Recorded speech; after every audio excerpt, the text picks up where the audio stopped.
차가운 아스팔트 위에 그는 무너지듯 눈물을 흘립니다. 아주머니는 단번에 알았죠. 그 어린 소년이었습니다. 봉투 뒷면에 꿈을 담아 보냈던 아이가 기적처럼 돌아왔습니다. 모두가 잠든 시간. 낡은 반지하 방에는 벌써 불이 켜져 있습니다. 오늘은 19 진우의 인생이 결정되는 날입니다. 내로라 하는 예술가들이 모인다는 한국대 회학과. 그 실기 시험 날이 오늘입니다. 낡은 옷장 안에서 가장 깨끗한 옷을 꺼내 입습니다. 거울 속 진우의 모습은 제법 듬직하네요. 하지만 마음 한구석은 무겁습니다. 미대 진학을 준비하기에는 형편이 넉넉하진 않았기 때문이죠. 대문을 열고 나오니 차가운 눈발이 날리기 시작합니다. 면접장까지는 버스와 지하철을 몇 번이나 갈아타야 합니다. 한 푼이라도 아끼기 위해 부지런히 발걸음을 옮깁니다. 한참을 걷다 보니 달그락거리는 소리가 들려옵니다. 새벽부터 장사를 준비하는 붕어빵 술의 소리입니다. 그곳에는 술래 할머니가 있습니다. 마음이 복잡해질 때 아무 말 없이 붕어빵을 쥐어주던 분입니다. 그녀는 굽은 허리를 펴며 붕어빵 수레를 밀고 있습니다. 하지만 꿈쩍도 하지 않았죠. 빙판길에 수레는 자꾸만 옆으로 비틀거립니다. 손님도 적은 구석진 자리. 할머니는 매일 새벽 찬바람을 견딥니다. 진우는 할머니에게 달려가 수레 뒤쪽을 힘껏 밀어줍니다. 제가 도와드릴게요, 할머니. 조심하세요. 성인 남자가 혼자 밀기에도 부담스러운 무게입니다. 할머니, 힘들지 않으세요? 이렇게 무거운데 눈 오는 날에 어떻게 혼자 하세요? 그녀는 고된 미소를 지으며 대답합니다. 멀리 가는 거 아냐. 그리고 아가, 나는 이거 놓으면 하루가 없어. 그때였습니다. 미끄러운 빙판길에 수레가 옆으로 기울기 시작했습니다. 수레 위에 쌓여있던 반죽통과 붕어빵 봉투들이 흔들거립니다. 할머니는 당황해 바닥에 주저앉고 맙니다. 무거운 반죽통이 바닥에 엎어지기 직전. 진우는 본능적으로 몸을 던졌습니다. 자신의 몸을 받침대 삼아 수레를 간신히 받아냈습니다. 하지만 하얀 옷소매에는 검은 연탄재와 흙탕물이 번졌습니다. 정성껏 다려 입은 바지도 차가운 바닥에 쓸려 하얗게 해지고 맙니다. 진우는 멍하니 옷소매를 바라보았습니다. 꼭 합격하겠다는 다짐이 바스라진 기분이었죠. 할머니는 울 것 같은 얼굴로 소매를 털어주었습니다. 일을 어쩌면 좋으니 진우야. 깨끗한 옷을 다 버리고 미안해서 어떡하니. 진우는 속상한 마음을 꾹 눌러봅니다. 그리고 할머니의 얼어버린 손을 따뜻하게 감싸 쥐었습니다. 저는 정말 괜찮아요. 옷은 빨면 돼요. 할머니 안 다치신 게 천만다행이에요. 애써 환하게 웃으며 끝까지 도와드립니다. 진우가 마지막으로 인사드리며 할머니의 손을 잡는 순간 그는 깜짝 놀랍니다. 할머니의 손등에는 커다란 화상 흉터가 있었습니다. 평소에는 장갑에 가려져 보이지 않았죠. 진우는 그 흉터를 빤히 바라보았습니다. 누군가에게는 흉측할지도 모르지만 그에게는 다르게 보였습니다. 마치 오래된 나무 뿌리처럼 단단하게 느껴졌습니다. 할머니가 견뎌온 세월이 층층이 쌓여 있는 것만 같았습니다.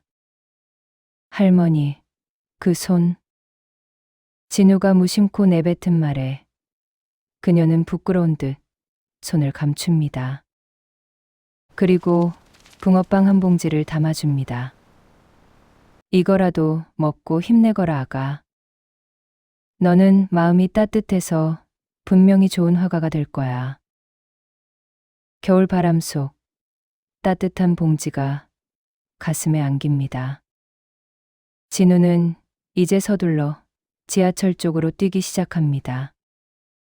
지하철은 폭설로 인해 한복판에 멈춰 섰습니다. 간신히 열차가 움직여 도착했을 때 시간은 얼마 남지 않았죠. 진우는 숨이 턱 밑까지 차오르도록 뛰었습니다. 흙탕물이 튄 바지는 무거웠습니다. 그 시각, 시험장의 무거운 정적 속 예술계의 거장은 창밖을 바라봅니다. 감독관 한승수 교수. 그는 수십억의 그림을 그리는 살아있는 전설입니다. 책상 위에 놓인 식어버린 커피를 보며 씁쓸하게 중얼거립니다. 따뜻했던 그 맛을 다시는 볼 수 없는 건가.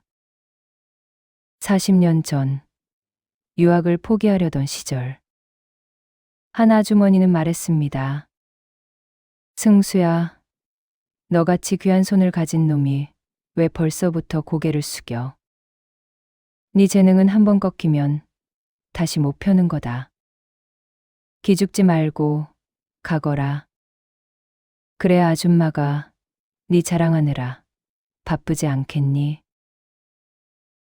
아주머니가 건넨 그 따뜻한 응원과 음식. 그는 평생 잊지 못합니다. 재개발의 소용돌이 속에 그녀의 흔적은 사라졌습니다. 돈으로도 찾지 못한 유일한 그리움. 비어버린 마음을 채워줄 그 시절, 그 맛이 그립습니다. 승수는 오늘도 씁쓸한 커피만을 삼킵니다. 그때 문이 거칠게 열리며 한 소년이 뛰어 들어옵니다. 머리카락은 땀에 젖어 엉망이고 옷은 흙탕물 범벅입니다. 감독관들의 얼굴이 순식간에 일그러집니다. 진우는 거칠게 몰아쉬던 숨을 고르며 고개를 숙입니다. 죄송합니다. 오는 길에 사고가 좀 있어서 늦었습니다. 제발 기회만 주십시오. 감독관들은 미간을 찌푸립니다. 하지만 승수는 묘한 흥미를 느낍니다. 그의 모습에서 예전 자신이 보였기 때문이죠. 승수는 앞에 놓인 빈 캔버스를 가리키며 말합니다. 좋아요. 오늘 그려야 할 주제는 내가 본 가장 아름다운 것입니다. 그림으로 보여주세요. 진우의 연필이 거칠게 캔버스를 가르기 시작합니다. 다른 학생들은 세련된 기교와 화려한 색채로 캔버스를 채워나갑니다. 누구는 아름다운 여인을, 누구는 장엄한 자연 풍경을 그립니다.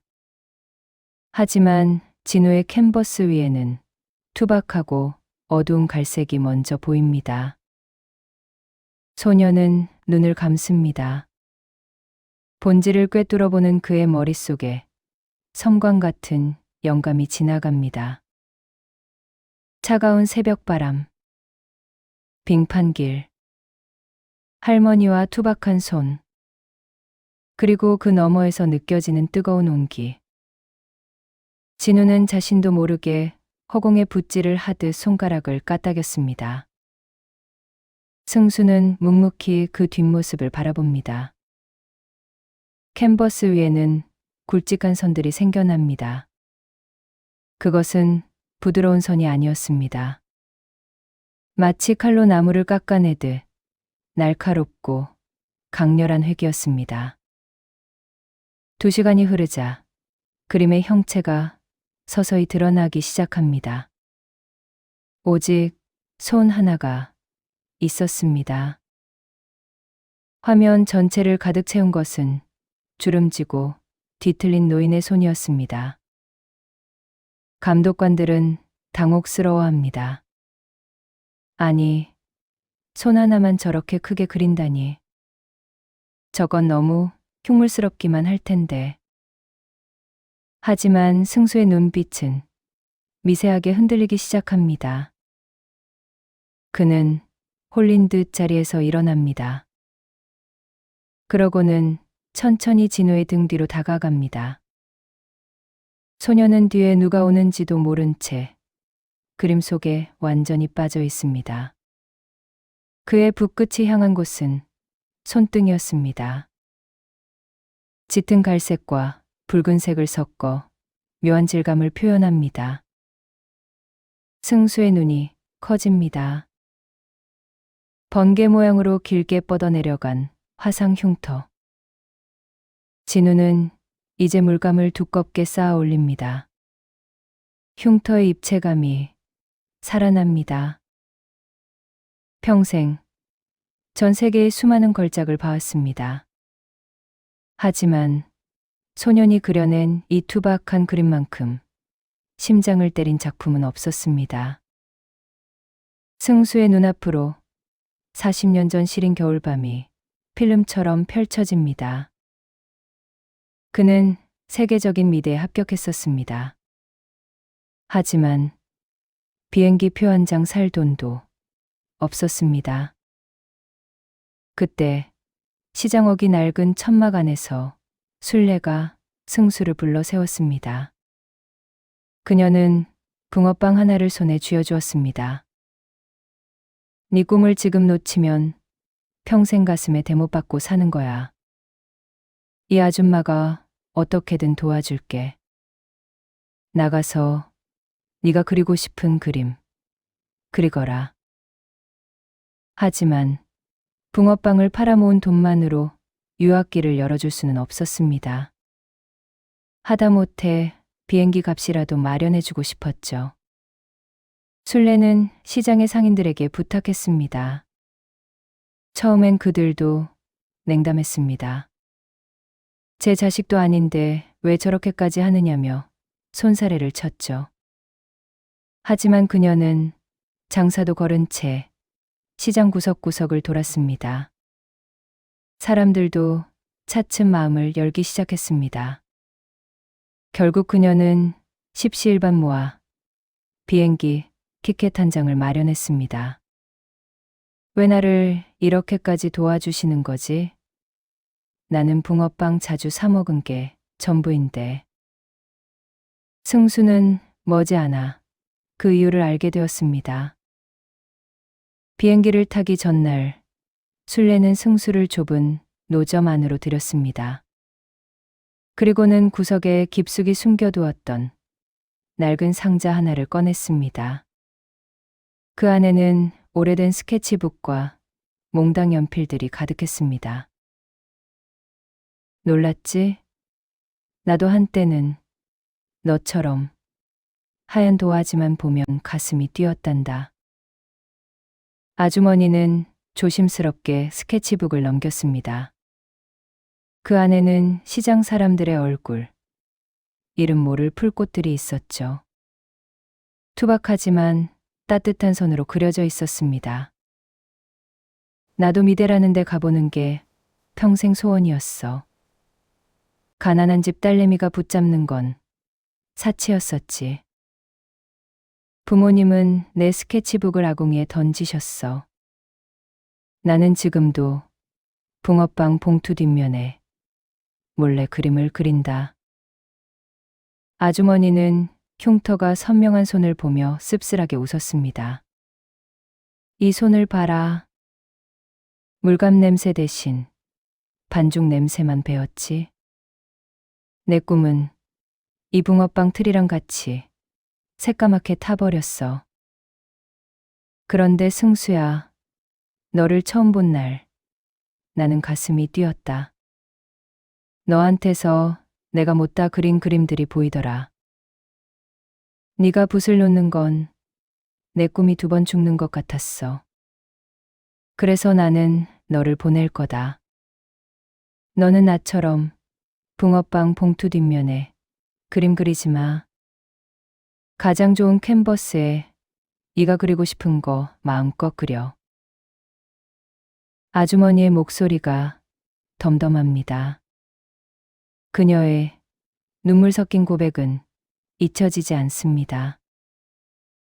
그의 눈에서 툭 눈물이 떨어집니다. 눈물은 진우의 캔버스 옆바닥을 적십니다. 승수는 정신을 차리고 떨리는 목소리로 진우에게 묻습니다. 이 손, 누구의 손인지 알려줄 수 있는가? 진우는 힘이 들어 고개도 들지 못한 채 대답합니다. 오늘 아침 저를 위해 붕어빵을 주셨던 분의 손입니다. 시리도록 차가운 곳에서 따뜻한 것을 만드시는 분입니다. 감독관들도 이제는 그림에서 눈을 떼지 못합니다. 한 감독관은 침착하게 안경을 고쳤으며 그림을 봅니다. 이 붓터치를 좀 보세요. 물감을 겹겹이 쌓아 올려진 부분이요. 마치 상처가 아물고 다시 터지기를 반복한 세월의 층처럼 보입니다. 자신들이 방금 전까지 의심했던 소년이 다르게 보였습니다. 진우의 얼굴에는 평온함이 내려앉습니다. 모든 것을 쏟아부은 사람만이 가질 수 있는 표정이었죠.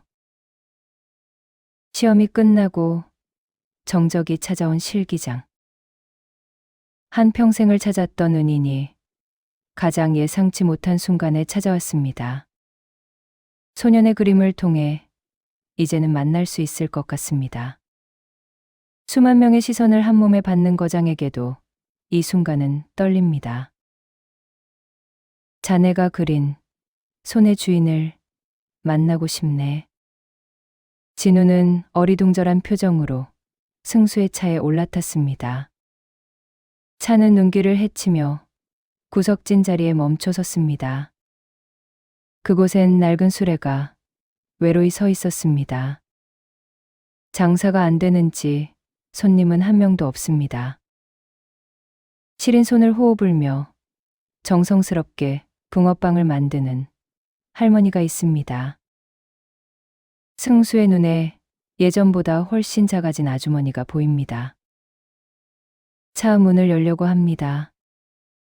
하지만 손이 떨려 몇 번이나 헛손질을 합니다. 진우가 먼저 달려가 할머니를 불렀습니다. 술래는 깜짝 놀라 고개를 듭니다. 진우야, 시험은 어쩌고 벌써 왔어. 그림은 잘 그렸니? 이 할머니 때문에 옷도 엉망이 돼가지고. 그때 진우의 뒤로 중년의 신사가 천천히 다가왔습니다. 술래는 따뜻한 미소로 신사를 바라봅니다. 손님, 붕어빵 드릴까요? 지금 막 구운 게 있어서 따뜻합니다. 그녀는 온기가 담긴 붕어빵 한 봉지를 내밀었습니다. 승수는 그녀를 가만히 내려다보았습니다. 캔버스 위에서 보았던 손도 보입니다. 목구멍에 가시가 박힌 듯 먹먹합니다. 아주머니. 갈라진 승수의 목소리에 술래의 손이 멈춥니다. 그녀는 눈을 가늘게 뜨고 얼굴을 살폈습니다. 긴 세월이 흘렀지만 알 수 있었습니다. 그 어린 소년이었죠. 봉투 뒷면에 자신의 꿈을 담아 보냈던 아이.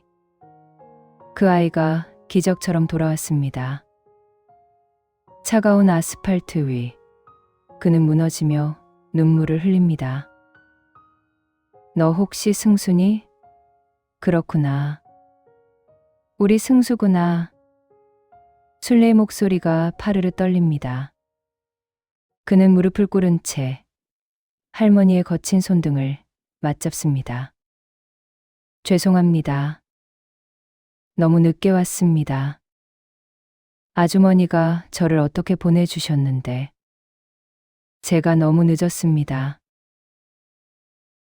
비싼 코트 자락이 눈 녹은 진흙탕에 젖어 들어갑니다. 하지만 그는 아랑곳하지 않았습니다. 오히려 그 차가운 바닥에 고생했을 아주머니가 그려집니다.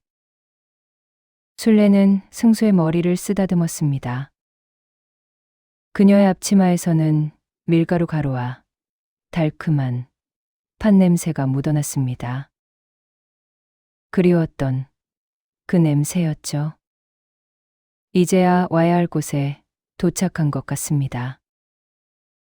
순례는 눈시울이 붉어진 채로 승수의 얼굴을 구석구석 살핍니다. 우리 승수 얼굴이 왜 이렇게 상했어? 좋은 것만 먹고 귀하게 살 줄 알았더니 마음고생을 얼마나 한 거야. 너가 원하는 그림은 마음껏 그리고 있는 거야?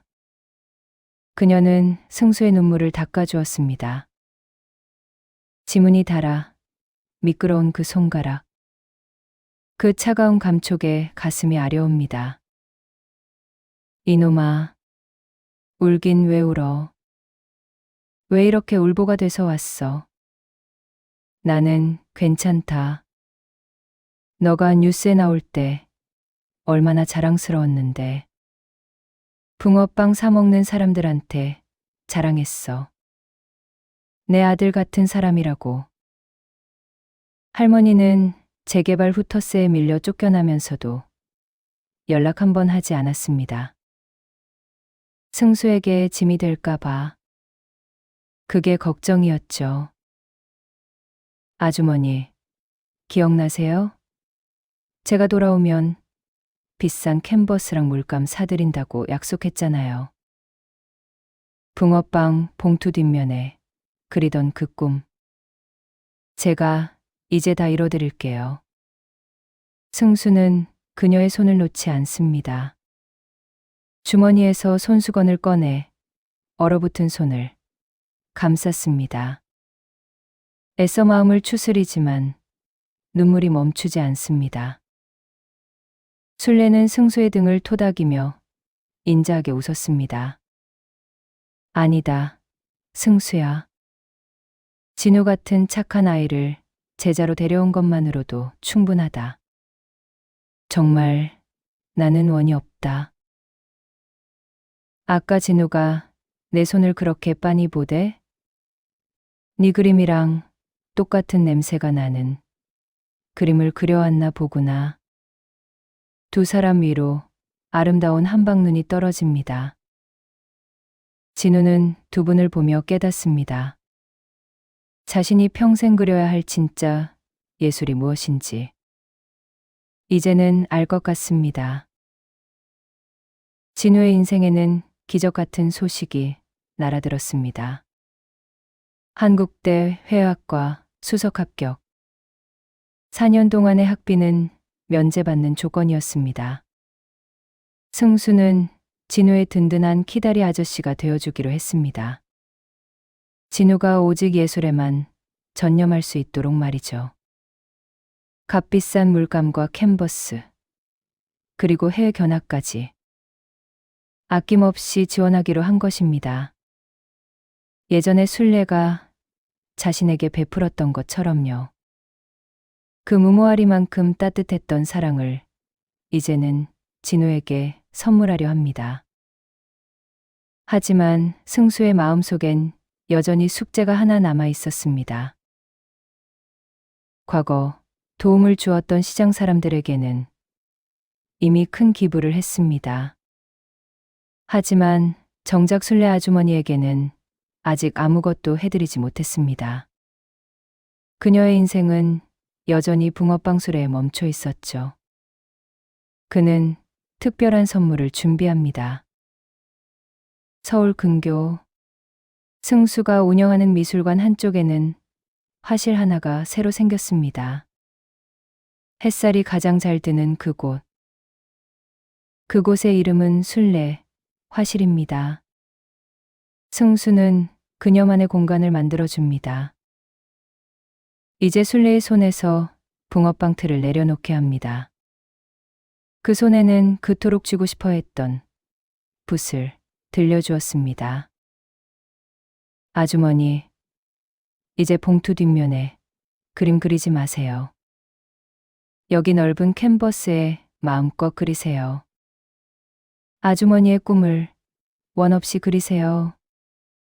40년 전 비행기 표값을 이제 제가 이렇게 갚게 해주세요. 순례는 처음엔 손사래를 치며 거절했습니다. 캔버스 앞에 앉아 있는 것도 부끄러워했죠. 하지만 붓을 잡는 순간 그녀의 눈빛은 19 소녀처럼 반짝입니다. 멈출 수 없는 두근거림. 그녀의 섬세한 손길이 캔버스 위에서 놀라운 예술로 피어납니다. 붓을 눌릴 때마다 아름다운 질감이 나타납니다. 세월의 풍파를 견딘 그녀의 시선은 남달랐습니다.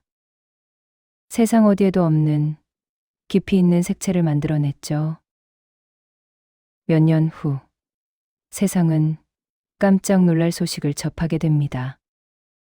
붕어빵을 굽던 여든의 할머니가 늦가기 화가로 데뷔했습니다. 사람들은 그녀의 그림에서 따뜻한 위로를 받습니다. 처음엔 거장 한승수의 후원을 받는 노인 정도로만 치부했었죠. 하지만 이제는 다릅니다. 그녀의 첫 개인전에 온 사람들은 큰 감명을 받습니다. 전시장에 걸린 작품들은 삶의 철학을 담고 있었죠. 기성 작가들이 흉내낼 수 없는 깊이였습니다. 새벽녘, 시장 골목의 푸른 빛감, 황금색 반죽이 갖고 있는 따스함, 따뜻한 온기를 받으며 환하게 웃는 아이들. 그녀의 인생을 녹여낸 화풍은 평론가들의 마음까지 사로잡습니다. 미술 잡지에는 그녀의 대표작이 실려 있습니다. 할머니의 작품은 경매에 나올 때마다 최고가를 경신했죠. 하지만 순례는 그 수익금을 자신을 위해 쓰지 않았습니다. 자신과 비슷한 어린 시절을 보내고 있는 아이들을 위해 사용했습니다. 가난한 예술 지망생들을 위한 장학금으로 내놓았죠. 이제 미술관을 찾는 사람들은 화려한 기교만 있는 그림을 보지 않습니다. 할머니의 투박한 그림 앞에서 더 오랜 시간 머뭅니다. 햇살이 눈부시게 쏟아지는 어느 오후. 미술관 앞 잔디밭에 세 개의 이젤이 나란히 놓여 있습니다. 거장이 된 승수. 이제는 어엿한 청년 화가가 된 진우. 그리고 하얀 머리칼을 휘날리며 그림을 그리는 순례가 있습니다. 함께 각자의 캔버스에 아름다운 그림을 채워나갑니다. 순례는 캔버스 가장자리를 쓸어내리며 승수를 인자하게 바라봅니다. 승수는 할머니의 거친 손등 위에 자신의 손목을 겹칩니다. 그리고 아이처럼 맑게 웃어 보입니다. 아주머니 덕분에 이제는 캔버스의 온기가 느껴집니다. 옆에서 물감을 만지던 진우가 단단한 목소리로 덧붙입니다. 저도 사람들의 마음을 데워주는 붕어빵 같은 화가가 되고 싶어요. 세 사람은 말없이 서로를 보며 미소 짓습니다. 찬란한 예술의 계절을 맞은 순례의 시간은 아름답게 흘러갑니다. 당신의 굽은 손마디는 세상에 그 어떤 명작보다 아름답습니다. 마음속 깊이 묻어두었던 소중한 꿈이 있으신가요? 괜찮으시다면 댓글로 그 이야기를 들려주세요. 긴 시간 끝까지 함께 해주셔서 정말 감사합니다.